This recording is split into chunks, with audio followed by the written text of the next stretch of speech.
ان الحمد للہ نحمده ونستعینه ونستغفره ونعوذ باللہ من شرور انفسنا ومن سیئات اعمالنا من يهده اللہ فلا مضل له ومن يضلل فلا هادی له واشهد ان لا الہ الا اللہ وحدہ لا شریک له واشهد ان محمدا عبدہ ورسولہ اما بعد فإن خير الحديث كتاب الله وخير الهدي هدي محمد صلى الله عليه وآله وسلم وشر الأمور محدثاتها وكل محدثة بدعة وكل بدعة ضلالة وكل ضلالة في النار.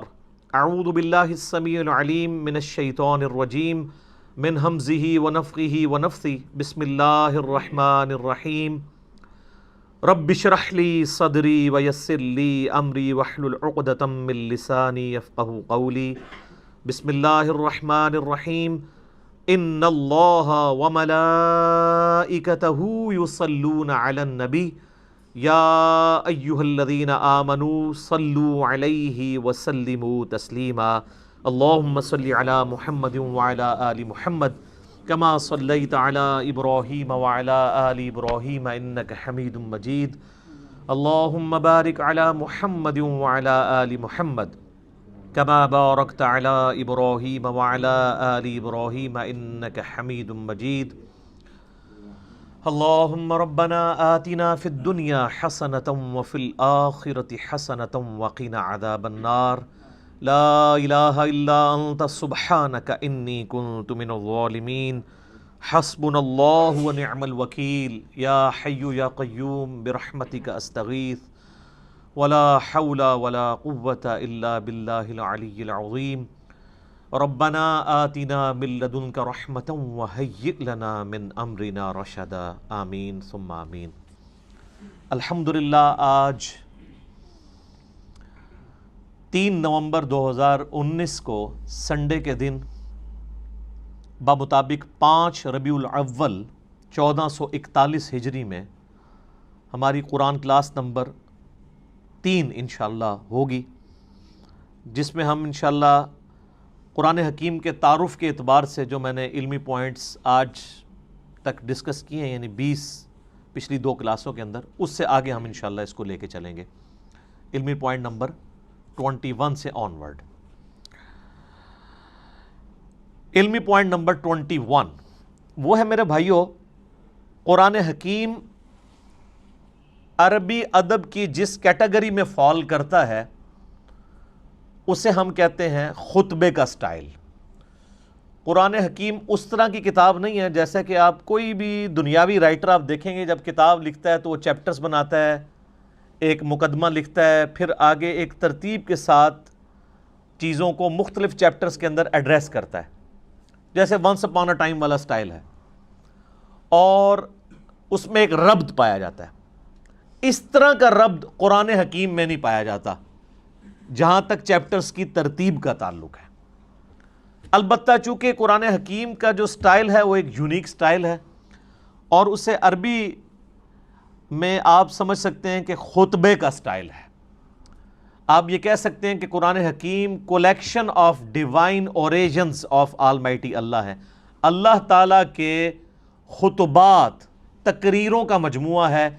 ہر صورت ایک کمپلیٹ تقریر ہے، چاہے وہ مختلف اوقات میں نازل ہوئی، لیکن اگر آپ اس خطبے کو پورے کی پوری صورت کو ایز اے خطبہ دیکھیں گے تو آپ کو اس میں ایک مرکزی ٹاپک نظر آئے گا. جیسے ہمارے خطبہ حضرات بھی، چاہے وہ مذہبی لیڈرز ہوں یا پولیٹیکل لیڈرز ہوں، جب بھی تقریر کرتے ہیں تو ان کا ایک مرکزی ٹاپک ہوتا ہے. اس ٹاپک کے ارد گرد ساری گفتگو چلتی ہے. اس ٹاپک کو جب سٹارٹ کرتے ہیں تو ایک تمہید ہوتی ہے، اس کے بعد پھر کچھ مثالیں بھی ادھر ادھر کی بیان کی جاتی ہیں تاکہ جو خطیب ہے وہ اپنے مخاطب کو اپنی طرف اٹریکٹ کر سکے حالات حاضرہ کے پوائنٹ آف ویو سے. اور پھر جب خطبہ کنکلوڈ ہونے لگتا ہے تو جو سب سے زیادہ مرکزی ٹاپک ہے اس کو دوبارہ سے ایڈریس کیا جاتا ہے، کیونکہ بات کنکلوڈ ہو رہی ہوتی ہے. چونکہ قرآن حکیم اللہ تعالیٰ کے خطبات کا مجموعہ ہے، 114 خطبے ہیں، 114 صورتیں جو ہیں، اس کو ذہن میں رکھ کے قرآن حکیم کو پڑھیں گے تو پھر آپ کو بات سمجھ آئے گی کہ یہ سٹائل کیوں ہے۔ اب سورۃ البقرہ جو ہے، اس کا جو مرکزی ٹاپک ہے وہ سابقہ امت مسلمہ یعنی یہودیوں سے جو غلطیاں ہوئیں جن کی وجہ سے انہیں خمیازہ بھگتنا پڑا، تاکہ یہ موجودہ امت مسلمہ ہے جو امت محمدیہ صلی اللہ علیہ وآلہ وسلم، اس کے لیے گائیڈ لائنز بن جائیں کہ تم سے پہلے ایک بڑی لاڈلی میری اور بھی امت تھی جس میں میں نے اپنی کم از کم 3 کتابیں بھیجی، تورات، زبور، انجیل، ہزاروں پیغمبر بھیجے، لیکن جب انہوں نے توحید سے کنارہ کشی اختیار کی، مشرکانہ اوہام ان کے اندر داخل ہو گئے، تو پھر ہم نے اس چیز کی پرواہ نہیں کی ہے کہ 3 کتابیں ان میں نازل ہوئی تھیں اور ہزاروں پیغمبر نازل ہوئے تھے، حتیٰ کہ وہ خود پیغمبروں کی اولاد بھی تھے بنی اسرائیل۔ پھر ضربت علیہم الذلہ والمسکنہ، پھر ہم نے ان کے اوپر ذلت اور مسکنت مسلط کر دی، اور اس میں بھی ٹاپ آف دا لسٹ بنی اسرائیل کو، یہودیوں کو ایڈریس کیا گیا۔ اس سے اگلی سورت سورہ آل عمران کے اندر مرکزی طور پر ایڈریس کیا گیا ہے کرسچنز کو، اور مضامین بھی بیان ہوئے ہیں لیکن مرکزی ٹاپک یہ ہے۔ اس لیے آپ دیکھیں جتنی بھی صورتیں ہیں ان کا آغاز بھی بڑا جاندار ہوتا ہے۔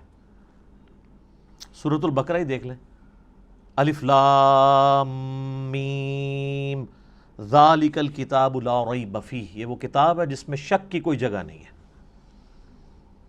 اس کا صحیح ترجمہ ہے اس میں شک کی جگہ ہی نہیں ہے۔ ھدی للمتقین، ان لوگوں کے لیے ہدایت ہے جو ڈر جانے والے ہیں، یعنی جو زندگی میں اپنی عقل استعمال کر کے ایک دفعہ ضرور اس رزلٹ پہ پہنچتے ہیں کہ ساری کی ساری کائنات جس نظام کے تحت چل رہی ہے وہ نظام کسی کے بنانے سے بنا ہے۔ God is the only explanation of all the physical phenomena in this universe۔ اس کائنات میں ہونے والے ہر فزیکل فینومینا کے پیچھے خدا ہے، اللہ ہے۔ پھر وہ ڈر جاتے ہیں کہ وہ اللہ جس نے ہماری مرضی کے بغیر ہمیں پیدا کیا ہے، وہ ہمارے ساتھ کچھ بھی کر سکتا ہے، اس کی طرف رجوع لاتے ہیں، غیب پر ایمان لاتے ہیں، نماز پڑھتے ہیں، اس کے دیے ہوئے رزق میں سے اس کی راہ میں خرچ کرتے ہیں۔ اور پھر سورۃ البقرہ کا اینڈ کتنی جاندار آیات پہ ہو رہا ہے، آمن الرسول بما انزل الیہ من ربہ والمؤمنون کل آمن باللہ وملائکتہ وکتبہ ورسلہ آنورڈ۔ اسی طریقے سے آپ ساری صورتوں کو دیکھیں تو ان کا سٹارٹ اور اینڈ بڑا جاندار ہے، اور پھر بیچ میں آپ کو مثالیں بھی بیان کی جائیں گی، واقعات بھی بیان کیے جائیں گے تاکہ بوریت نہ آئے۔ اور یہ قرآن حکیم کی میرے بھائیوں وہ خصوصیت ہے، قرآن بور نہیں ہونے دیتا۔ یہ نہیں ہے کہ اب سورۃ البقرہ شروع ہوئی ہے تو صرف یہودی ایڈریس ہو رہے ہوں گے یا ان کی کوئی ایک چیز خاص ایڈریس ہو رہی ہوگی، نہیں، اس میں کچھ مثالیں بھی بیان ہوں گی، کچھ واقعات بھی بیان ہو جائیں گے اس سے پہلے کے، پھر اس کے بعد ایک کنکلوژن نکالا جائے گا، پھر گائیڈ لائنز ہوں گی، یونیورسل ٹروتھ آئیں گے۔ 7 یونیورسل ٹروتھ سورہ بقرہ میں آئے ہیں، بنی اسرائیل کے واقعات کو اللہ تعالیٰ نے ایڈریس کر کے ہر واقعے کے بعد ایک یونیورسل ٹروتھ بیان کیا ہے کہ یہ میرا رول ہے، جو یہ کرے گا چاہے وہ جو کوئی بھی ہو اس کے ساتھ یہ ہو جائے گا۔ اس لیے قرآن حکیم میں انسان کا انٹرسٹ لوز نہیں ہوتا، بشرطے کہ قرآن پڑھتے ہوئے آپ کو یہ بات سمجھ آئے کہ قرآن کس سٹائل میں لکھا گیا ہے، کس سٹائل میں نازل ہوا ہے۔ مولانا مودودی رحمہ اللہ تعالیٰ نے جو تفہیم القرآن کا مقدمہ لکھا ہے نا، وہ مقدمہ ہی اسی کے اوپر ہے کہ ہمارے عام نوجوان بڑے شوق سے قرآن ترجمے والا لے کے بیٹھتے بھی ہیں، تب بھی ان کو کئی ایک باتیں، ان کو قرآن میں ایک تو ربط نظر نہیں آتا، کیونکہ ہم تو ان کتابوں کے عادی ہیں نا جو انسانوں کی لکھی ہوئی کتابیں ہیں، وہ تو ایک سیکوینس سے چل رہی ہوتی ہیں، ان کا سٹائل ڈیفرنٹ ہوتا ہے، وہ بکش سٹائل ہوتا ہے۔ قرآن کا سٹائل بکش نہیں ہے، قرآن کا سٹائل جو ہے وہ ہے خطبے کا، ایڈریس کرتا ہے آپ کو۔ اسی لیے مولا علی رضی اللہ تعالیٰ عنہ علیہ السلام کا قول ہے کہ جب میں نے اللہ سے گفتگو کرنی ہوتی ہے تو میں نماز پڑھتا ہوں، اور جب میری خواہش ہوتی ہے کہ میرا اللہ مجھ سے گفتگو کرے تو میں قرآن پڑھتا ہوں۔ آپ قرآن کو کبھی ترجمہ اکیلے بیٹھ کے سنیں تو آپ کو لگے گا کہ اللہ آپ سے مخاطب ہو رہا ہے۔ یہ والی کوالٹی کسی الہامی کتاب میں نہیں تھی، باقی کتابیں سلیبس کی فارم میں تھی، اس لیے ہم کہتے ہیں یہ قرآن کتاب اللہ بھی ہے اور کلام اللہ بھی ہے، اور اسی لیے اللہ کی صفت بھی ہے۔ یہ آپ کو ایڈریس کرتی ہے، بندہ ہل جاتا ہے۔ آپ کو پتہ ہے یہ صوت القرآن چینل 1992 میں جب ایکس پرائم منسٹر پہلی دفعہ پرائم منسٹر بنے تھے تو اس وقت انہوں نے یہ صوت القرآن چینل شروع کیا تھا جو ریڈیو کے اوپر چلتا ہے. کبھی امام کعبہ کی آواز میں عربک اور پھر فتح محمد جلندری صاحب کا ترجمہ, مراج الدین خان کی آواز میں ایک چلتا ہے. وہ لگتا ہے کہ آپ کے اندر ہی گھس جائے گا. وہ بندہ پریزنٹ کرتا ہے قرآن کے ترجمے کو. پھر بولنے کا سٹائل کہ مخاطب کے دل میں اتر جائے وہ بات. تو آپ کو وہ ترجمہ سن کے اپنی زبان میں, جن لوگوں کو عربی نہیں آتی ان کو بھی فیل ہوتا ہے کہ واقعی اللہ مجھ سے گفتگو کر رہا ہے. خطبے کا سٹائل ہے. تو مودودی صاحب نے اس مقدمے میں لکھا کہ ہمارے نوجوان لے کے بیٹھتے بھی ہیں, تب بعد میں پریشان ہو جاتے ہیں کہ یار یہ عجیب بے ربط آیات ہیں, کبھی کوئی بات شروع ہو جاتی ہے, کبھی کوئی بات شروع ہو جاتی ہے.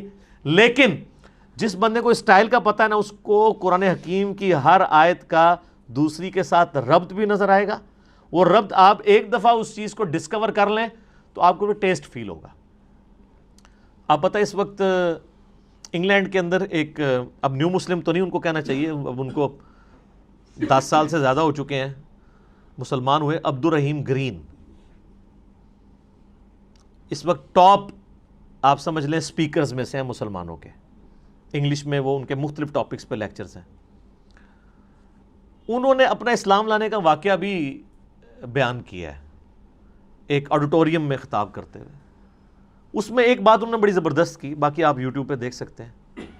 وہ کہتے ہیں جب یہ کتاب میں نے پہلی دفعہ پڑھنی شروع کی نا, تو یہ قرآن کا جو سٹائل تھا نا گفتگو کرنے کا, اس نے مجھے بہت امپریس کیا کہ جب کوئی انسان کتاب لکھتا ہے وہ اس سٹائل میں نہیں لکھتا.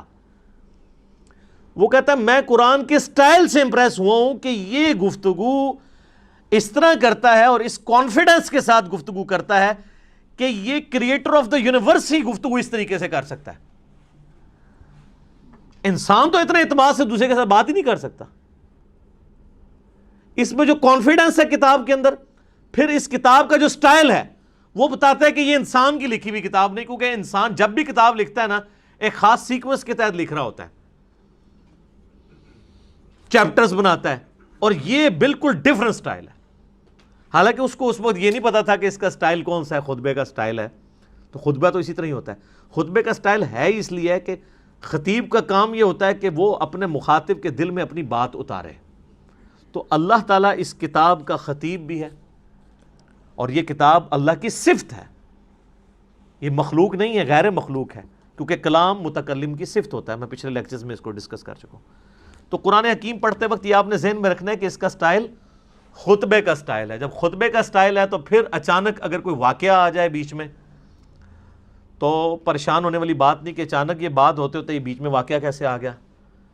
پھر اچانک آپ دیکھتے ہیں خطیب بھی جب بیان کر رہا ہوتا ہے, آپ آج کل کے پولیٹیکل لیڈرز کو دیکھ لیں, جب وہ گفتگو کرتے ہیں کسی خاص ٹاپک پہ بات کر رہے ہوتے ہیں, اچانک کرتے کرتے کوئی ماضی کا واقعہ یاد کرتے ہیں, پھر ساتھ ہی جو سامنے بیٹھے ہیں ان سے بھی مخاطب ہو کے کوئی ادھر چیز دیکھنے والی ہوتی ہے آئیڈینٹیفائی کرنے لی, وہ فوراً آئیڈینٹیفائی کرتے ہیں, پھر اپنے موضوع کی طرف واپس آتے ہیں. یہ سٹائل قرآن کا ہے. یہی وجہ ہے کہ صحابہ اکرام علیہم رضوان کے اندر بجلی بھر دی تھی اس کتاب نے. ان کو فیل ہوتا تھا کہ ہمارا کریٹر ہم سے مخاطب ہے, ہماری بات کر رہا ہے. سر ہماری بات تو ہے نا. آپ دیکھیں غزوہ بدر ہو رہی ہے تو اس کی لائیو کمنٹری سورۃ الانفال کے اندر آئی ہے. غزوہ احد ہوئی ہے تو 60 آیات مسلسل غزوہ احد میں جو مسلمانوں نے غلطیاں کی, جس کی وجہ سے اللہ نے جو فتح کا وعدہ کیا تھا پورا کرنے کے بعد اس فتح کو شکست میں بدل دیا. ایک ایک چیز ہائی لائٹ کی. سورہ الاحزاب کے اندر غزوہ خندق کی لائیو کمنٹری آئی ہے. اسی طریقے سے سورہ توبہ کے اندر غزوہ تبوک کی پوری ڈیٹیلز آئی ہیں, اتنی ڈیٹیل کے ساتھ. نبی علیہ السلام کی مبارک زندگی کا آخری جو تھا غزوہ, کس طریقے سے مسلمانوں کو اس جد و جہد کے اندر گزرنا پڑ رہا تھا, منافقوں کو فیس کرنا پڑ رہا تھا. اہل ایمان اور منافقین میں فرق کے لیے وہ بہت کریٹیکل سچویشن تھی غزوہ تبوک کی. اور اس وقت بڑے بڑے جو اپنے آپ کو سمجھتے تھے ہم ایمان والے تھے, ان کے بھی پاؤں لڑکھڑا گئے تھے. ظاہر ہے وہ سپر پاور سے ٹکرانا تھا, رومن امپائر سے جا کے. تو یہ ساری کی ساری چیزیں آپ کو پڑھنے کے بعد آپ اس زمانے میں پہنچ جائیں گے، اور پھر آپ یہ فیل کریں کہ آپ اس زمانے کے اندر ہوں اور آپ کا رب آپ سے گفتگو کر رہا ہو۔ اب اس میں تو اسی طرح ہی ہوتا ہے نا، یا ایھا الذین آمنوا جب ہمیں کہا جا رہا ہوتا ہے تو وہ تو 1400 سال پہلے کہا جا رہا ہوتا ہے، لیکن ان میں تو وہ لوگ موجود تھے جنہوں نے وہ غلطیاں کی ہوئی تھی جن کی وجہ سے اللہ ان کو مخاطب کر رہا تھا، تو ان پہ اس چیز کی جو کیفیت طاری ہوتی تھی نا، وہ آج اس لیول کی کیفیت کبھی طاری نہیں ہو سکتی، لیکن اس کے قریب قریب ضرور ہے۔ میرے ایک دوست بتانے لگے، ان کے جاننے والوں کی نا انگلینڈ کے اندر ایک شاپ ہے، تو وہ کہتے ہیں ہم نے نا پورا دن نا ایک قرآن کی تلاوت اور ترجمہ لگایا ہوتا تھا، ایک انگلش میں بھی ریکارڈنگ ہوئی ہوئی ہے، وہ بھی صوت القرآن چینل کے اوپر کبھی کبھار چلتی ہے۔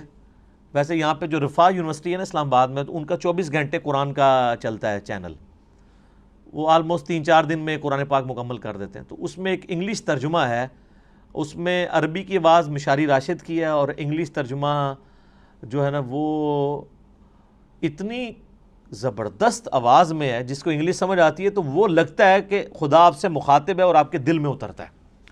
تو کہتے ہیں انہوں نے اپنی دکان پہ وہ ترجمہ لگایا ہوتا تھا، کہتے ہیں جب کوئی نان مسلم بھی کسٹمر آتا تھا نا تو وہ ایک بار ٹھٹک کے سننا شروع کر دیتا تھا، اور کئی کسٹمرز نے کہا کہ آپ اس کو بند کر دیں، کیونکہ اس کو سننے سے ہمارے اوپر اثرات ہو رہے ہیں۔ ظاہر ہے جب دنیا کی بے ثباتی کا بیان ہو رہا ہو، مرنے کے بعد جی اٹھنے کا بیان ہو رہا ہو، اللہ کو آپ اکاؤنٹیبل ہیں، پھر آپ اپنی مرضی کی زندگی تو نہیں گزار سکتے۔ میری خواہشات اور میری ذات کے درمیان سب سے بڑی رکاوٹ کون ہے؟ اللہ۔ اگر اللہ کو میں نکال دوں تو میں اپنی مرضی کی زندگی گزار سکتا ہوں۔ اس لیے آپ دیکھیں گے جتنے ایتھیسٹ ہیں، منکرین خدا ہیں، وہ بیسیکلی منکرین خدا نہیں ہوتے ہیں، بلکہ وہ اپنی مرضی کی زندگی گزارنا چاہتے ہیں۔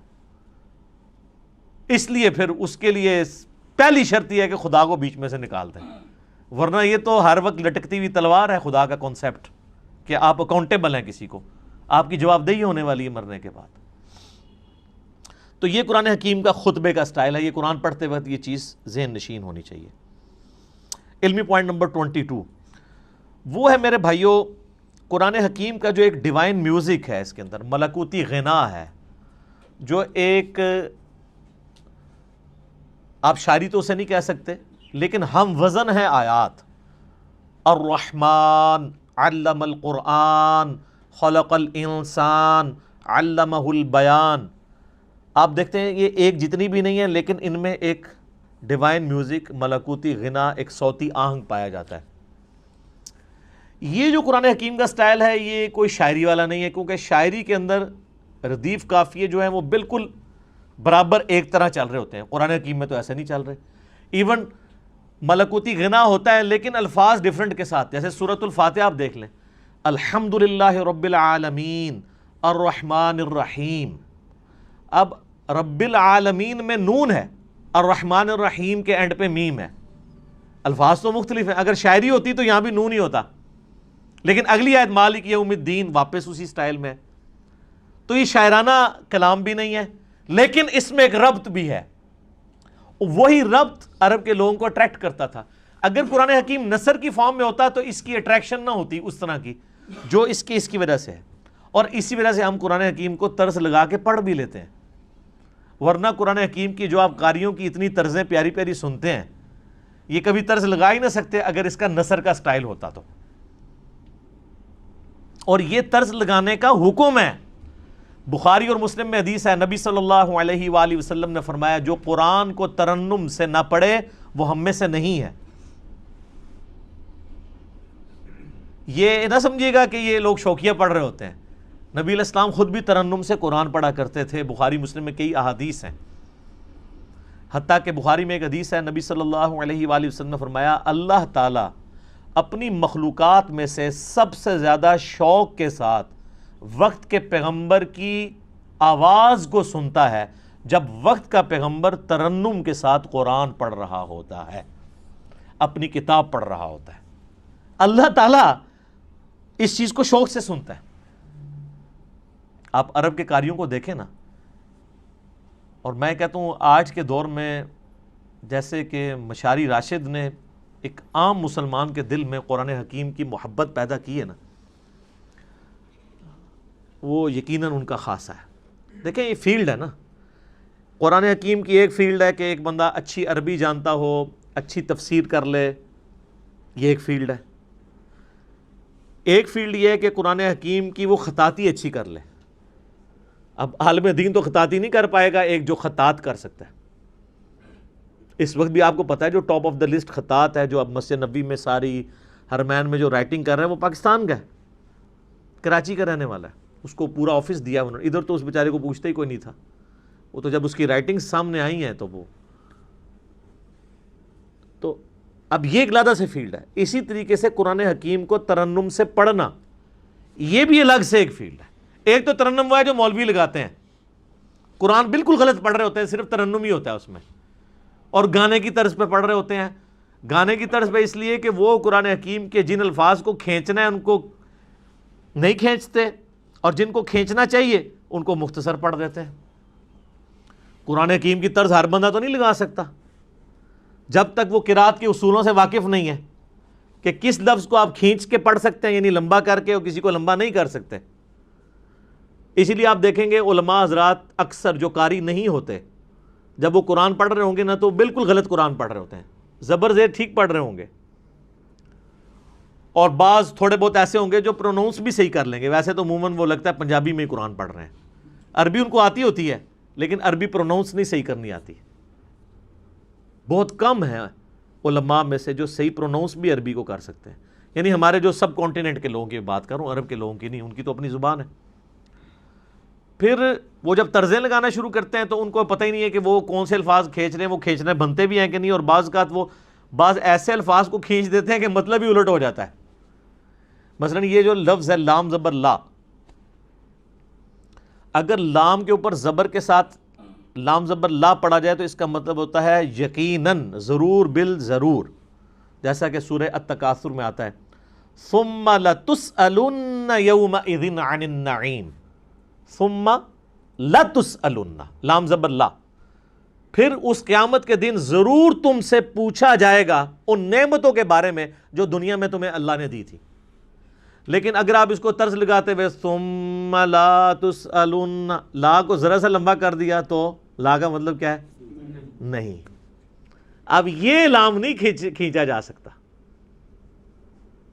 اچھا، اس ترنم کو برقرار رکھنے کے لیے عربی میں آپ کو یہ بھی اجازت ہوتی ہے، عربی زبان میں، کہ آپ مد عارض کر سکتے، عارضی مد بھی کر سکتے ہیں، یعنی مد وہاں پہ موجود نہیں ہے لیکن طرز بنانے کے لیے آپ مد خود انٹروڈیوس کروا سکتے ہیں بیچ میں، لیکن ہر لفظ کے اوپر نہیں، حروف مدہ کے اوپر،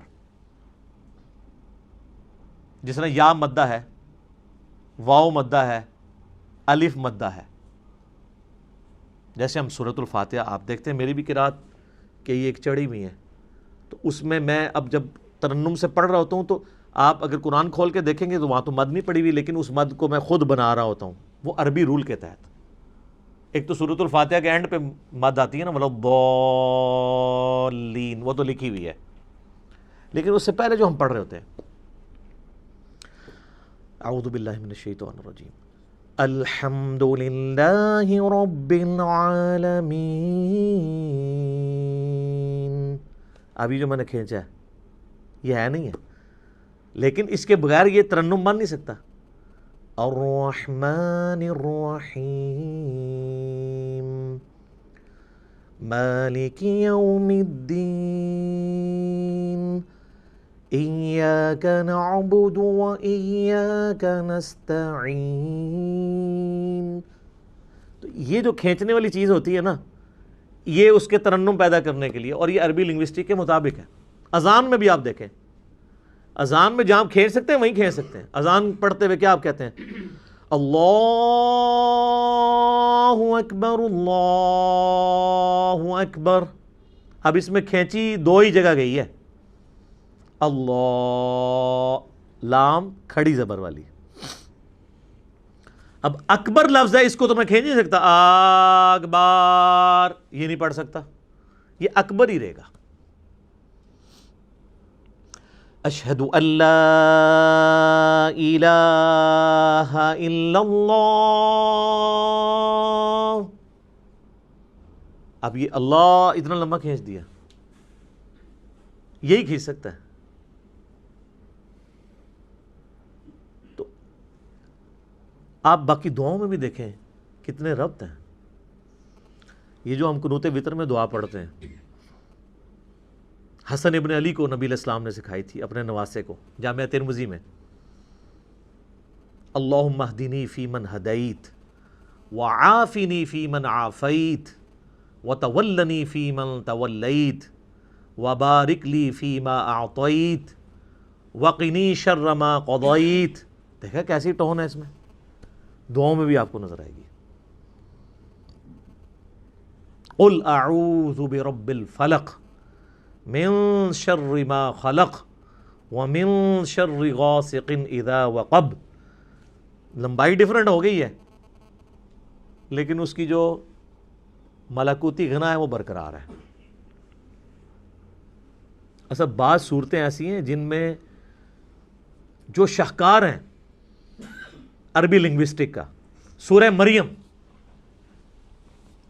آپ دیکھیں کہ اس کے جو ہر آیت کا اختتام ہو رہا ہے وہ کتنے مشکل الفاظ پہ، تشدید والے الفاظ ہیں، ہر ایک لفظ کے اوپر شاد آ رہی ہے. کمال نہیں ہے؟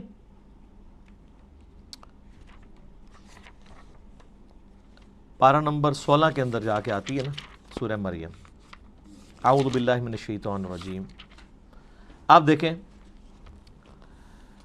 پہلے تو حروف مقطعات ہیں، اس کے بعد ذکر رحمت ربک عبدہ زکریا اذ نادى ربه نداء خفيا قال ربي إني وهن العظم مني واشتعل الرأس شيبا ولم أكن بدعائك ربي شقيا.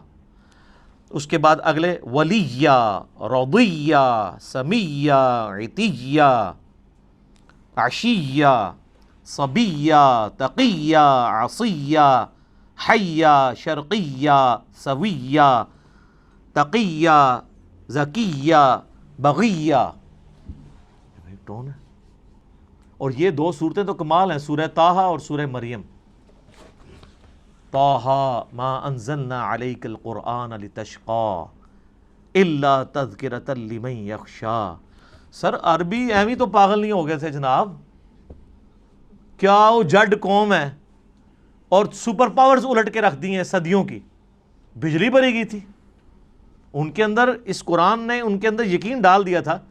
وہ تو یعنی جتنے لوگ اپنی زندگی سے محبت کرتے ہیں اتنی وہ اپنی موت سے محبت کرتے تھے. اور جب اس لیول کی کوئی آرمی ہو اس کے آگے کون ٹھہر سکتا ہے؟ کوئی ریسورسز نہیں تھے، کافروں کے ریسورسز چھین کے ان کو الٹ دیا. وہ ایمان اس کتاب کے ذریعے یتلو علیہم آیاتہ ویزکیہم ویعلمہم الکتاب والحکمہ.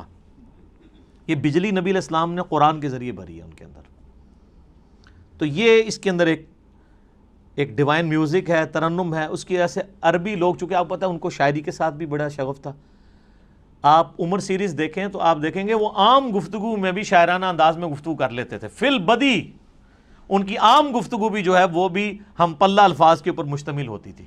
اسی لیے وہ نان عربز کو اجمی کہا کرتے تھے. یہ تو گونگے ہیں، ہمارے سامنے بول ہی نہیں سکتے، حالانکہ خود چٹے ان پڑھ تھے، علم کوئی نہیں تھا لیکن زبان کے ماسٹر تھے. تو اللہ نے ان کا وہی غرور توڑا کہ ان کو زبان پہ ناز تھا. اللہ نے ایسی کتاب دی کہ شعراء نے بھی اپنے کلام پھاڑ دیے. کمال تو یہ ہوتا ہے نا کہ جو کسی کا غرور ہے وہی توڑ دیا جائے. موسیٰ علیہ السلام کے زمانے میں جادوگروں کو غرور تھا، اللہ نے موسیٰ علیہ السلام کو وہ معجزہ دیا کہ وہ جادوگر بھی سجدے میں گر پڑے. پہلے جادوگر گرے ہیں کیونکہ ان کو سمجھ آ گیا کہ یہ جو کچھ کر رہے ہیں جادو نہیں ہے، ہمیں پتہ ہے کہ جادو کیا کر سکتا ہے. ایک جادوگر جو ہے وہ جادو کے ایپیکس کو جانتا ہے. ایک میڈیکل کی فیلڈ کا بندہ وہ جانتا ہے کہ میڈیکل زیادہ سے زیادہ کیا کر سکتی ہے. آج آپ کسی ڈاکٹر سے کہیں، اب تو یہ چیز تو ایوالو ہو چکی ہے نا کہ ہڈی کو جوڑنے کے لیے ایک ٹائم درکار ہے. انسان کی ہڈی، وہ ٹائم اس کو چاہیے، وہ بانڈ بنے گا، پلسٹر کرتے ہیں جب ٹوٹ جائے. آپ اگر کسی ڈاکٹر کو کہیں کہ ایک شخص ایسا ہے کہ آپ اس کے بعد ہڈی 2 ٹکڑے کر کے لے جائیں, وہ صرف ہاتھ یوں پھیرے گا, ہڈی واپس اپنی جگہ پہ آگے اسی وقت جڑ جائے گی اور بندہ بھاگنا شروع کر دے گا, تو ڈاکٹر مان لے گا آپ کی بات؟ نہیں. اس کو پتہ ہے یہ نہ تو فزیکل فنامنا آف نیچر سے ثابت ہوتی ہے چیز, نہ یہ ہماری جو میڈیکل سائنس ایوالو ہو چکی ہے اتنی ترقی کے بعد, یہ پاسبل نہیں ہے. اس کا ایک نیچرل پیریڈ ہے, وہ اس نے گزارنا ہے. تو وہ پھر اس چیز کو کہے گا یہ تو معجزہ ہی ہو سکتا ہے, سائن ہی ہو سکتی ہے کوئی. اسی لیے ہم نے, میرے ایک ویڈیو کلپ بھی ریکارڈڈ ہے کہ نبی علیہ السلام کا کوئی بھی معجزہ ایسا نہیں ہے جو سائنٹیفکلی ریپروڈیوس کیا جا سکے, ورنہ وہ معجزہ نہیں ہوگا. نبی علیہ السلام سے جو غیر معمولی معجزات, حسی معجزات, یعنی انگلیوں میں سے پانی کے چشمے جاری ہونا جو بخاری مسلم میں آتا ہے, صحیح بخاری میں آتا ہے ایک صحابی کی پنڈلی کی ہڈی ٹوٹ گئی, آپ نے ہاتھ پھیرا تو اسی ٹائم ٹھیک ہو گیا. یہ وہ چیزیں ہیں کہ جو قیامت تک سائنٹیفکلی کبھی پاسبل نہیں ہوگی کہ کوئی انسان کر کے دکھا سکے. یہ چیز, یہ وہ فزیکل فنامنا آف نیچر کا ٹوٹنا ہے, یہ پاسبل نہیں ہوگا. کبھی یہ پاسبل نہیں ہوگا کہ کوئی پلانٹ کنگڈم کو اینیمل کنگڈم میں بدل دے. حضرت موسیٰ علیہ السلام عصا پھینکتے تھے, پلانٹ کنگڈم اینیمل کنگڈم میں اژدہا بن جاتا تھا. مردے کو کوئی زندہ نہیں کر سکتا. حضرت عیسیٰ علیہ السلام کے زمانے میں طب عروج پہ تھا, اللہ تعالیٰ نے ان کا غرور توڑا. ہاں جی بتاؤ, ان کو اپنی میڈیکل کی فیلڈ کے اوپر بڑا ناز تھا. حضرت عیسیٰ علیہ السلام مادر ذات کوڑی اور اندھوں کو اللہ کی اذن سے شفا دے دیتے تھے. جن کے ڈھیلے بھی نہیں ہوتے تھے, مٹی کا ڈھیلا رکھ کے ہاتھ پھیرتے تھے, آنکھیں واپس آ جاتی تھی. سر جس کی آنکھیں کام نہ کرتی ہو اس پہ ہاتھ پھیرنے سے کیا پوری دنیا بھی پھیر دیں تو اس کی بینائی نہیں آتی, اور ایک مٹی کا ڈھیلا ایک بندہ رکھتا ہے اور ہاتھ پھیرتا ہے اور وہ آنکھ بن جاتی ہے. آج بھی آپ میڈیکل کی فیلڈ وہ کہیں گے یہ امپاسبل ہے. تو معجزہ خواہ کسی بھی پیغمبر کا ہو وہ ریپروڈیوس نہیں ہو سکتا اگر وہ واقعی معجزہ ہے, کہانی نہ ہو, معجزہ ہو, نہیں ہو سکتا. قرآن حکیم میں داؤد علیہ السلام کے بارے میں آتا ہے لوہا ان کے ہاتھوں پہ نرم تھا, اور لوہے پہ ہاتھ رکھتے تھے, آٹے کی طرح سے گوندھ دیتے تھے, زیرہ بناتے تھے. تو آپ سمجھ سکتے ہیں میڈیکلی اب یہ چیز ثابت ہے کہ کم از کم 1500 ڈگری سینٹی گریڈ چاہیے لوہے کو اس فارم میں لانے کے لیے کہ جس میں آپ مولڈ کر سکیں, اور اگر لے آئیں گے تو اس پہ ہاتھ کوئی نہیں لگا سکتا, اور وہ ٹھنڈے لوہے کے اوپر یوں ہاتھ پھیرتے ہیں اور وہ یوں مولڈ ہو جاتا ہے. یہ وہ معجزہ, یہ ریپروڈیوس نہیں کبھی ہو سکے گا. موسیٰ علیہ السلام نے عصا مارا ہے سمندر کے اندر, اسی ٹائم سمندر پھٹ کے دونوں طرف پہاڑوں کی شکل میں قرآن میں آتا ہو گیا اور بیچ میں راستہ بن گیا. سر یہ معجزہ کبھی نہیں کوئی کر کے دکھا سکتا, ورنہ پیغمبروں کی جو نبوت ہے وہ اسٹیک پہ لگ جائے گی اگر غیر پیغمبر بھی فزیکلی سائنٹیفکلی کسی بھی طریقے سے اس چیز کو ریپروڈیوس کر سکے. یہ امپاسبل ہوگا. لیکن الوہین جو ہے, آنکھوں کو دھوکہ دینا, وہ اس زمانے میں بھی تھا, اب بھی ہے, قیامت تک رہے گا. فزیکلی کوئی نہیں کر کے دکھا سکتا. یہ آپ کو جو ڈیوڈ کاپر فیلڈ کے بارے میں ویڈیوز ملتی ہیں, کبھی وہ پانی پہ چل رہا ہے, کبھی دیوار پہ اوپر چڑھ رہا ہے, اس کی میکنگ بھی ساتھ ہی انہوں نے یوٹیوب پہ چڑھا دی ہوئی ہے کہ وہ سارا نظر کا دھوکہ ہوتا ہے. وہ ویڈیو کیمرے کے ذریعے فلمائی ہوتی ہیں ساری چیزیں. وہ جو پانی پہ چل رہا ہوتا ہے تو نیچے انہوں نے وہ شیشے کا بہت بڑا ٹیبل رکھا ہوا ہے, ٹرانسپیرنٹ, جو نظر نہیں آتا, وہ اس کے اوپر چل رہا ہوتا ہے. اس لیے آپ دیکھیں گے وہ پانی پہ چل رہا ہوتا ہے تو نیچے لوگ اس کے نیچے سے یوں تیر رہے بھی ہوتے ہیں, کیونکہ وہ شیشے کے اوپر چل رہا ہوتا ہے. وہ شیشہ اتنا ٹرانسپیرنٹ ہے کہ وہ پانی میں نظر ہی نہیں آتا. وہ جب سائڈ سے دکھاتے ہیں ٹیبل تو پھر نظر آ جاتا ہے. اور شکر ہے کہ یہ پاکستان میں نہیں, ورنہ اولیاء اللہ کے سردار بن جاتا ہے ڈیوڈ کاپر فیلڈ. ہاں, اسٹیچو آف لبرٹی غائب کر دیتا ہے, وہ کیمرے میں غائب کرتا ہے, فزیکلی نہیں کر سکتا. اور سر دیکھیں اتنا ایماندار ہے, وہ بھی بے ایمان نہیں ہے, وہ بھی اسے یہ نہیں کہتا کہ میں فزیکلی کروں, وہ کہتا ہے ایلوژن, آنکھوں کا دھوکہ. اتنی غیرت اس کو بھی ہے کہ وہ ایلوژن کہتا ہے اسے, اپنی کرامت بزرگی یہ نہیں کہتا. جو تہاڑے بزرگاں نو ایڈی بھی تمیز نہیں, جھوٹ مار جاندے نے. اس لیے آپ دیکھیں سارے بزرگ فیل ہیں. اب کدھر گئی آپ کی کرامتیں جی؟ اور یہ ایک بزرگ نے حکم دیا, وہ جوتی وہاں میں اڑتی اڑتی اس کے سر پہ لگی. اون کتنے جوتیاں تھوڑیاں ریٹائر ہو گئی ہیں نا, یا وہ جوتیاں تھلے انجن لگے ہوئے خراب ہو گئے نا. پہلے بھی کوئی نہیں تھا, کہانی تھی. یہ کہانیاں چل رہی ہوتی ہیں. معجزات, کرامات, استدراج, اس سارے ٹاپکس کے اوپر میرا مسئلہ number 131A B C D 4 recorded ہیں, وہ آپ دیکھ لیں. علمی پوائنٹ نمبر 23, وہ ہے میرے بھائیوں قرآن حکیم کا جو بیسک یونٹ ہے وہ ہے آیت. عربی میں ہم اسے کہتے ہیں آیتن. جو آیت کے اینڈ کے اوپر وہ تا تھی جو ختم ہوتے اس کے نقطے بھی اڑ گئے, اب صرف گول دائرہ ہی رہ گیا, چونکہ وہ سمبل کے طور پہ تھا نا. ویسے وہ تا ہوتی ہے, گول تا, نشانی کے طور پہ. آیتن وقف کریں گے آیہ, اردو میں آیت, اور اس کو ٹرانسلیٹ کریں گے نشانی, انگلش میں کہیں گے سائن. قرآن حکیم کی جتنی بھی صورتیں ہیں, ہر صورت کا جو بیسک یونٹ ہے وہ آیت ہے. جیسے اگر میں پوچھوں یہ دیوار کا بیسک یونٹ کیا ہے تو آپ کیا کہیں گے؟ اینٹ. یہ دیوار ہے, اس کے اوپر 1200 اینٹیں لگی ہوئی ہیں, اور 1200 اینٹوں کو مینیجبل فارم میں جوڑنے کے بعد ایک دیوار مکمل ہوتی ہے. اس طرح قرآن حکیم میں ہر صورت کی آیات ہیں جن کو اللہ تعالیٰ نے وحی کے ذریعے نبی علیہ السلام کو تعلیم فرمایا. اس کی ترتیب توقیفی ہے, اور قرآن حکیم میں کم سے کم آیات جو ہیں وہ 3 ہے صورت کی. کوئی قرآن حکیم میں صورت ایسی نہیں جس کی 3 سے کم آیات ہوں. اور عربی میں جمع بھی 3 سے شروع ہوتا ہے. ہمارا تو 2 سے ہی جمع شروع ہو جاتا ہے نا اردو میں. عربی میں واحد ہے, اس کے بعد تثنیہ ہے 2, اور پھر ہے 3. 3 اور 3 سے آن ورڈ وہ جمع ہے. رب المشرق والمغرب سنگولر, رب المشارق والمغارب کئی مشرق اور کئی مغرب, اور رب المشرقین اور رب المغربین 2 مشرق اور 2 مغرب. اس کے اوپر بھی میرا کلپ ہے کہ یہ کیا مطلب ہے. کہیں آتا ہے 1 مشرق 1 مغرب, کہیں آتا ہے 2 مشرق 2 مغرب, کہیں آتا ہے 2 سے زیادہ مشرق 2 سے زیادہ مغرب.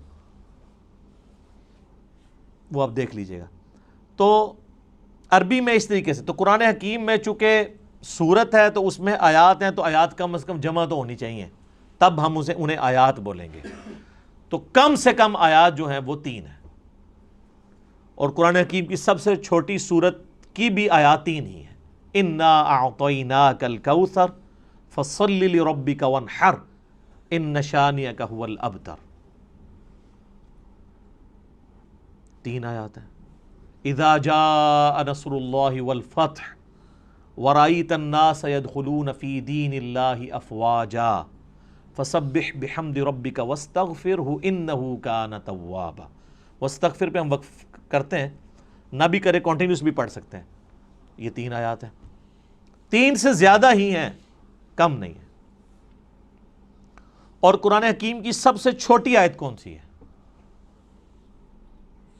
سورہ الرحمن کی ایک آیت ہے, مدھامتان فبأی آلاء ربکما تکذبان. ایک لفظ کے اوپر پوری آیت ہے. اور قرآن حکیم کی سب سے لمبی آیت دین ہے جو سورۃ البقرہ کے اندر آئی, اور اس کے بعد پھر آیت الکرسی ہے 255 نمبر آیت. اب آیت الکرسی آپ دیکھیں اتنی لمبی ہے, اس کی کئی چھوٹی آیتیں بن سکتی ہیں, اور اس میں ربط بھی ہے. اللہ لا الہ الا هو الحی القیوم لا تأخذہ سنۃ ولا نوم, یہ 2 آیتیں بن سکتی تھی. لہ ما فی السماوات وما فی الارض, تیسری آیت بن سکتی تھی. من ذا الذی یشفع عندہ الا باذنہ یعلم ما بین ایدیہم وما خلفہم ولا یحیطون بشیء من علمہ الا بما شاء وسع کرسیہ السماوات والارض ولا یؤودہ حفظہما وہو العلی العظیم. اتنی لمبی یہ آیت ہے, اس کے ٹکڑے ہو سکتے تھے. یہ پوری کی پوری ایک آیت ہے. یہ ہمیں کس نے بتایا؟ نبی صلی اللہ علیہ وآلہ وسلم نے. اور نبی علیہ السلام کو اللہ تعالیٰ نے وحی کے ذریعے یہ بات بتائی ہے. لہٰذا قرآن حکیم کی جو آیات ہیں یہ بھی وحی کے ذریعے بتائی گئی ہیں کہ یہ آیت ہے, یہ آیت ہے, یہ آیت اتنی لمبی ہے, یہ چھوٹی ہے. بعض اوقات آپ دیکھیں گے کہ آیات, آپ وہ 2 آیتیں دیکھیں تو وہ ایک آیت بھی بن سکتی تھی, لیکن اسے سپلٹ کر کے 2 آیات بنایا گیا. حروف مقطعات ہی آپ دیکھیں, کئی جگہ حروف مقطعات کی پوری آیت بنتی ہے, اور کئی جگہ وہ ایک آیت کے ساتھ جز کے طور پہ ہوتی ہے. اب یہ صحابہ کرام نے اجتہاد سے نہیں کیا, یا کسی کاتب کی مرضی سے نہیں ہوا, بلکہ یہ اللہ تعالیٰ نے وحی کے ذریعے اپنے محبوب صلی اللہ علیہ وآلہ وسلم کو تعلیم فرمایا. اور ساتھ یہ بھی یاد رکھیے گا کہ آیات کی دو اقسام ہیں قرآن حکیم میں. ایک آیات وہ ہیں جو محکمات ہیں اور دوسری ہیں جو متشابہات ہیں. سورہ آل عمران کی 7 نمبر آیت ہے جس میں اللہ تعالیٰ نے خود یہ بیان فرمایا کہ ہم نے جو آپ کی طرف قرآن نازل کیا ہے اس کی آیات دو قسم کی ہیں. ایک تو محکمات ہیں اور وہ کتاب کی جڑ ہے. محکمات کیا؟ جن میں حکم نازل ہوئے ہیں. جیسے حکم ہے کہ ایک اللہ کو ایک مانو، پیغمبروں پر ایمان لاؤ، کتابوں پر لاؤ، فرشتوں پہ لاؤ، آخرت پر لاؤ ایمان، نماز قائم کرو، زنا سے بچو، چوری سے بچو، ماں باپ کے ساتھ حسن سلوک کرو. جتنے اللہ کے احکامات ہیں یہ محکم آیات ہیں. اور قرآن نے کہا کہ یہ ام الکتاب ہے، کتاب کی ماں ہے، جڑ ہے. اور پھر کہا گیا دوسری جو قسم ہے وہ ہے متشابہات. سورہ آل عمران آیت نمبر 7. میں ٹائم بچانے کے لیے عربی اس کی سکپ کر رہا ہوں، ڈائریکٹ اردو میں بات کر رہا ہوں. اور کہا گیا وہ متشابہات جو ہیں ان کی جو تعویل ہے وہ صرف اللہ کے علم میں ہے، اور اہل ایمان صرف ان پر ایمان لاتے ہیں اور اس کی تعویل کو اللہ کے سپرد کرتے ہیں، اور پھر اللہ سے یہ دعا کرتے ہیں کہ جو کچھ اس کتاب میں نازل ہوا ہم اس پر ایمان لاتے ہیں. اور پھر وہ کہتے ہیں ربنا لا تزغ قلوبنا بعد اذ ہدیتنا وہب لنا من لدنک رحمہ انک انت الوہاب آمین. اے رب ہمارے دلوں کو ٹیڑھا مت کرنا بعد اس کے کہ تو نے ہمیں ہدایت عطا فرمائی، اور ہمیں اپنے پاس سے رحمت عطا فرما، اے عطا فرمانے والے. تو متشابہات کی وہ تفصیل میں نہیں پڑھتے، اور قرآن میں کہا گیا انہی آیات میں کہ جو ان متشابہات کے پیچھے پڑھتے ہیں ان کے دل ٹیڑھے ہو چکے ہیں، کیونکہ ان کا سلوشن ہمارے پاس موجود نہیں ہے. یہ نہ سمجھیے گا کہ ان کا مطلب ہی کوئی نہیں پتا کسی کو. صرف متشابہ عربی میں کہتے ہیں ریزیمبلنس والی چیزیں. مثلا جنت کے بارے میں جتنی باتیں ہیں یہ متشابہات ہیں کہ جنت میں نعمتیں ملیں گی، حوروں کا کنسیپٹ ہے. اب دنیا میں اس کی مثال آپ من و ان تو پیش نہیں کر سکتے، دنیاوی عورتیں تو اس کی مثال نہیں ہو سکتی، لیکن دنیاوی عورتوں کو اللہ تعالیٰ نے ایک ریزیمبلنس کے طور پر دنیا میں ماڈل کے طور پہ پیش کیا ہے کہ بس جس طرح یہ ہے ایسے ہی حوریں بھی ہوں گی. لیکن وہ کیسی ہیں؟ وہ سورہ سجدہ میں ہے کہ جو اللہ نے تمہارے آنکھوں کی ٹھنڈک چیزیں نعمتیں چھپا رکھی ہیں وہ کوئی اس کو امیجن بھی نہیں کر سکتا. بخاری مسلم میں ہے کہ نہ کسی کے دل میں ان کا کھٹکا بھی گزرا ہے کبھی، نہ کسی آنکھ نے دیکھی، نہ کان نے سنی، نہ کسی کے دل پہ کھٹکا گزرا جو اللہ نے جنت میں نعمتیں تیار کر رکھی ہیں، لیکن اس کی مثالیں بیان کی جاتی ہیں. اسی طریقے سے کہا گیا شہید زندہ ہے لیکن تمہیں شعور نہیں ہے. کہہ دیا نا بھئی زندہ کیسے ہے؟ مرا ہوا ہے، اٹھ نہیں سکتا، قبر سے باہر نہیں نکل سکتا. یہ متشابہ آیات ہے کہ وہ آخرت کی زندگی ہے، اس پہ دنیا کے رولز اپلائی نہیں ہوتے. اچھا قرآن بار بار کہہ رہا ہے کہ تمہیں شعور نہیں ہے. ہمارے مسلمانوں نے جس چیز سے منع کیا تھا شعور نہیں ہے، انہوں نے الٹا شعور بنایا اور کہا جی زندہ ہے تو زندہ سے تو آپ مانگ بھی سکتے ہیں، تو اسی لیے ہم جا کے مردوں سے مانگتے ہیں. تو اس پہ پھر میں ہی پھکی دیتا ہوں کہ یہ زندہ بندے میرے پاس بیٹھے ہوئے ہیں 70-80 کے قریب، میں کسی سے بھی پانی مانگوں مجھے دے دے گا. آپ ذرا اپنے والے زندہ سے ذرا مانگو نا کہ چلو قبر کے اندر سے کوئی ہاتھ باہر نکال کے بتا دے.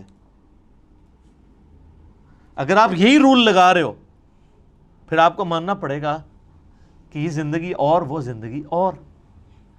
اس زندگی میں سانس کی ضرورت ہے، کھانے پینے کی ضرورت ہے اور رفع حاجت کرنے کی ضرورت ہے. اس زندگی میں ان چیزوں کی ضرورت نہیں ہے. تو جب شعور ہی نہیں، متشابہات ہیں اس کے پیچھے پڑے ہوئے ہیں. اور بخاری مسلم میں حدیث ہے، تم دیکھو جب کوئی شخص قرآن کی متشابہ آیات کے پیچھے پڑا ہوا ہے تو جان لو یہ وہی بدبخت اور گمراہ شخص ہے جس کے بارے میں قرآن میں اللہ نے کہا ہے کہ ان کے دل ٹیڑھے ہو چکے ہیں. اور اہل ایمان کی نشانی ہے ربنا لا تزغ قلوبنا بعد اذ ہدیتنا. تو یہ متشابہات اور محکمات پہ بھی میرا ایک کلپ ریکارڈڈ موجود ہے جس میں نے ڈیٹیل کے ساتھ اس کے اوپر ڈسکشن کی تھی.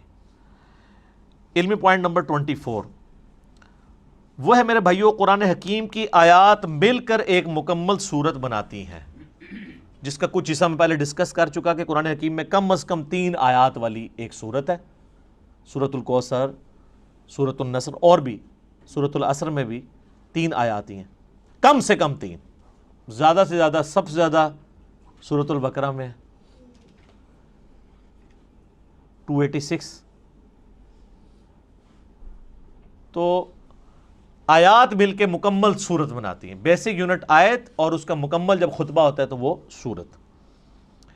علمی پوائنٹ نمبر 25 وہ ہے میرے بھائیو، قرآن حکیم میں کل 114 صورتیں ہیں جن کی ترتیب توقیفی ہے۔ نبی علیہ السلام نے بتایا ہے کہ پہلی سورۃ الفاتحہ ہے، دوسری سورۃ البقرہ ہے، تیسری سورہ آل عمران ہے، چوتھی سورہ نساء ہے، پانچویں سورۃ المائدہ ہے، چھٹی جو ہے وہ سورۃ الانعام ہے، آنورڈ کرتے کرتے 12 نمبر سورۃ الاخلاص ہے، 113 سورۃ الفلق ہے اور 114 سورۃ الناس ہے۔ یہ ساری کی ساری ترتیب اس کی صورتوں کی یہ توقیفی ہے، نبی علیہ السلام کے بتانے پر موقوف ہے اور وہ وحی کے ذریعے بتائی گئی ہے۔ اور بخاری مسلم میں آتا ہے، صحابہ اکرام کہتے ہیں نبی علیہ السلام کے ساتھ حضرت جبرائیل دورہ قرآن کیا کرتے تھے۔ صحابہ نے نہیں دیکھا، نبی علیہ السلام کے بتانے پہ کہ نبی علیہ السلام نے بتایا کہ جبرائیل علیہ السلام میرے ساتھ ہر سال آ کے جو ہے وہ دورہ قرآن، جتنا قرآن نازل ہوتا تھا اس کو رپیٹ کرواتے تھے، اور جس سال آپ کی وفات ہوئی اس سال 2 دفعہ رپیٹ کیا رمضان میں، اور اسی سے آپ علیہ السلام کو پتہ چل گیا کہ اب اگلے سال میں زندہ نہیں رہوں گا۔ تو نبی علیہ السلام نے اس کی ترتیب کو بھی انشور کیا ہے، وہی ترتیب جو لوح محفوظ میں ہے، جو ہمارے پاس مصحف میں ہے، اگرچہ یہ ترتیب نزول نہیں ہے لیکن اللہ کے ڈیوائن علم میں یہی ترتیب ہے، سرکمسٹانسز کے اوپر قرآن نازل ہوا، اور آج جو ہمارے پاس یہ ترتیب ہے یہ نبی علیہ السلام کے بتانے پر موقوف ہے۔ علمی پوائنٹ نمبر 26 وہ ہے میرے بھائیوں، قرآن حکیم کل 5 طرح کے ٹاپکس کی کیٹیگری میں فال کرتا ہے، اگر بڑی بڑی کیٹیگریز بنائی جائیں۔ اس کے اوپر پوری ایک کتاب لکھی ہے شاہ ولی اللہ دہلوی نے، الفوز الکبیر فی اصول التفسیر، اللہ کا بہت بڑا کرم، کامیابی اللہ کی طرف سے اصول تفسیر کے اوپر۔ اس میں انہوں نے یہ دعویٰ کیا ہے کہ اللہ تعالیٰ نے مجھ پہ یہ حقیقت کھولی ہے کہ قرآن حکیم کی آیات 5 طرح کی کیٹیگریز میں فال کرتی ہے۔ اب یہ اس طرح کی قرآن حکیم میں کئی ایک انویشنز ہیں جو ہمارے پرانے بزرگوں نے نہیں کی ہیں، آج کل کے لوگوں نے کی ہیں۔ جیسا کہ آپ دیکھ رہے ہیں کہ میں نے بتایا بھی تھا کہ قرآن حکیم میں جو سورۃ الحدید ہے وہ جس نمبر کے اوپر آ رہی ہے اٹامک نمبر بھی وہی ہے۔ اب اس پرانے زمانے میں تو اٹامک نمبر نہیں ہوا کرتے تھے، یہ ہر آنے والے زمانے میں، یہ حروف ابجد کے اوپر میرا ایک کلپ دیکھ لیں، اس میں نے ڈیٹیل سے یہ بتائی ہے، تو یہ چیزیں آپ کو نظر آئیں گی۔ وہ ہر زمانے میں جو بندہ قرآن پہ محنت کرے گا اس کے اوپر ٹروتھ ریویل ہوگا۔ قرآن حکیم میں آیات جوڑوں کی شکل میں نازل ہوئیں صورتیں، پرانے بزرگوں سے آپ کو اس طرح کی چیزیں نہیں ملیں گی، لیکن یہ حمید الدین فراہی رحمہ اللہ تعالیٰ، جو ڈاکٹر اسرار صاحب کے آپ سمجھ لیں دادا استاد تھے، انہوں نے پہلی دفعہ یہ ٹروتھ ریویل کیا کہ قرآن حکیم کی ہر صورت کا کوئی نہ کوئی جوڑا ہے۔ کچھ تو ہمیں پتہ ہی ہے، سورۃ الفلق، سورہ جو ہے وہ سورہ ناس، یہ مطلب جوڑا ہے دونوں کا، لیکن جو بیچ میں کی صورتیں انہوں نے پھر بتایا کہ واقعی وہ جوڑے ہیں، جیسے مرد و عورت کا جوڑا ہوتا ہے اس طرح ریسیپروکل پایا جاتا ہے صورتوں کے اندر۔ سورہ بقرہ اور سورہ آل عمران بھی جوڑا ہے، ایک یہودیوں کو ایڈریس کرتی ہے، دوسری عیسائیوں کو ایڈریس کرتی ہے۔ تو اس طرح کئی ایک صورتیں جو جوڑوں کی فارم میں، یہ ٹروتھ بال میں ریویل ہوا ہے۔ بل یہ الفوز الکبیر فی اصول التفسیر کا اردو ترجمہ بھی آ چکے، آپ پڑھیں، 5 کیٹیگریز انہوں نے بیان کی ہیں۔ نمبر 1 علم الاحکام، یعنی قرآن حکیم کی آیات احکام سے ریلیٹڈ ہوں گی، نماز، روزہ، حج، زکوٰۃ، عقائد، یہ ساری چیزیں علم الاحکام میں آتی ہیں۔ نمبر 2 علم المخاصمہ، مخاصمہ کہتے ہیں جھگڑا کرنے کو، علمی جھگڑا، یعنی جو منکرین خدا ہیں یا جیوز اور کرسچنز ہیں، ان کے جو لیم ایکسکیوزز ہیں ان کے علمی جوابات دیے گئے ہیں، تو یا آیات اس کے اوپر مشتمل ہوں گی۔ نمبر 3 التذکیر بالموت، موت کو یاد کروا کے کہ تمہیں مر کے کسی کے پاس پہنچنا ہے اور آخرت کی زندگی میں دنیا کی زندگی کا جواب دینا ہے، اس کو کہتے ہیں التذکیر بالموت، نصیحت کرنا موت کو یاد کروا کے۔ اس کے اوپر آیات، اب یہ تو قرآن پاک میں بڑا مین ٹاپک ہے۔ قرآن حکیم کے اگر 2 مین ٹاپک دیکھے جائیں تو عقیدہ توحید اور دوسرا ہے دنیا کی بے ثباتی، دنیا سے بے رغبتی۔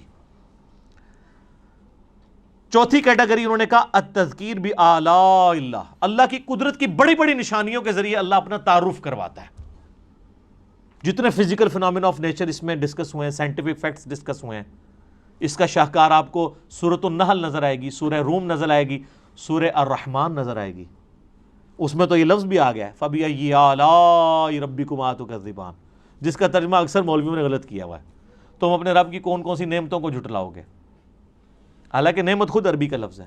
مودودی صاحب نے اس کا ترجمہ صحیح کیا ہے، تم اپنے رب کی قدرت کی کون کون سی نشانیوں کو جھٹلاؤ گے، کیونکہ دوزخ کی آیات کے بعد بھی پھر یہ آیت ریپیٹ ہوتی ہے. تو دوزخ کیا نعمت ہے؟ وہ ترجمہ کرنے والے کو بھی نہیں سمجھ آئی. تو اعلیٰ کا مطلب ہوتا ہے قدرت کی بڑی بڑی نشانی. تو دوزخ اللہ کی قدرت کی نشانی تو ہے، جس طرح جنت ہے. تو مودودی صاحب ہر دفعہ جب آیت آتی ہے نا، یہ والی آیت، تو اس کے سیاق و سباق کے اعتبار سے اس کا ترجمہ کرتے ہیں، کیونکہ عربی بڑی ورسٹائل زبان ہے. عربی میں ایک لفظ اگر سیاق و سباق میں آپ مختلف جگہ بیان کریں گے تو وہ اپنا وہ والا مطلب بیان کرے گا. اگر میں آپ کو کہوں مسجد الحرام اور کہوں ولد الحرام، زمین آسمان کا فرق ہے. حرام دونوں جگہ ہی موجود ہے. مسجد حرام جس کی حرمت ہے، عزت ہے، اور ایک وہ حرام ہے جو ہم حرام کہتے ہیں، زنا حرام، چوری حرام. اب یہ حرام ہو رہا ہے. آپ کے حساب سے تو اس کا نام مسجد حلال ہونا چاہیے تھا، حلال مسجد. تو اڈی مسجد ادھر منہ کر کے نماز پڑھ دو تو نہ ہی حرام ہے، لیکن حرام عربی والا ہے. حرمت کی جگہ جہاں پہ آپ اللہ کی حدود کو توڑیں گے تو وہ بڑا جرم ہوگا ایز کمپیئر ٹو اور جگہوں کے. اس کی حرمت اللہ نے رکھی ہے، عزت رکھی ہے، لفظ ایک ہی ہے، لیکن دونوں جگہ مختلف معنی دے رہا ہے. تو اس طرح فَبِأَيِّ آلَاءِ رَبِّكُمَا تُكَذِّبَانِ کا ترجمہ بھی مختلف جگہ مختلف آئے گا. اور پانچویں کیٹیگری ہے التذکیر بأیام اللہ، اللہ تعالی کے فیصلوں کے بڑے بڑے جو دن ہیں ان کے ذریعے ڈر سنانا. اور یہ بھی قرآن پاک کا بڑا مین مضمون ہے. اگلی انبیاء کی جو امتیں ان کا ذکر کر کے اللہ تعالیٰ نے پھر فیصلہ اچھا یہ سارے الفاظ قرآن میں موجود ہیں. فَذَكِّرْهُمْ بِأَيَّامِ اللَّهِ، یہ اللہ تعالیٰ نے حضرت موسیٰ علیہ السلام کو کہا کہ اپنی امت کو ڈراؤ اللہ کے بڑے دنوں سے. بڑا دن کون سا؟ جس میں بڑا فیصلہ ہوا. 10 محرم کا دن بڑا دن تھا جس میں یہ فیصلہ ہوا کہ فرعون کو ڈبویا جائے گا اور بنی اسرائیل کو نجات دی جائے گی اس کے ظلم سے. بخاری مسلم میں آتا ہے نا کہ یہودی اس دن روزہ رکھتے تھے کہ فرعون کو ڈبویا گیا. پھر نبی علیہ السلام نے امت کو حکم دیا کہ تم 9 اور 10 دو روزے رکھو. اس پہ ڈیٹیل میرا کلپ موجود ہے، آج میں اس کی طرف نہیں جاتا. قوم عاد جس دن ہلاک ہوئی وہ اللہ کی قدرت کی یعنی آپ ایگزیکیوشن کا ایک بہت بڑا دن ہے. ہماری امت میں فتح مکہ کا دن ایام اللہ میں سے ہے.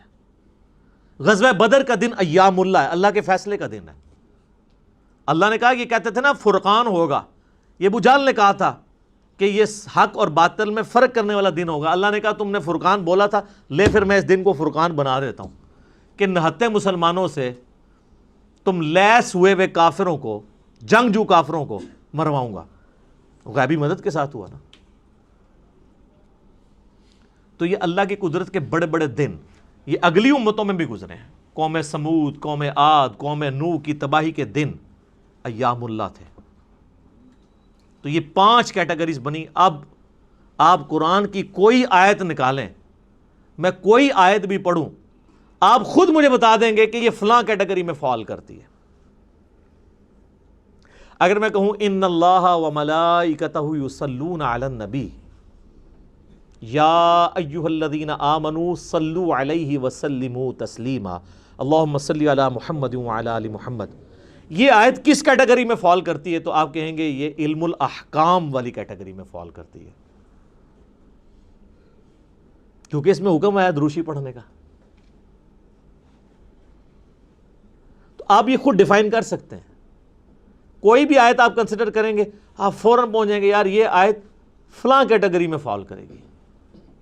افلا يعلم اذا بعثر ما في القبور وحصل ما في الصدور. کتنا ان آیات کے اندر زور ہے.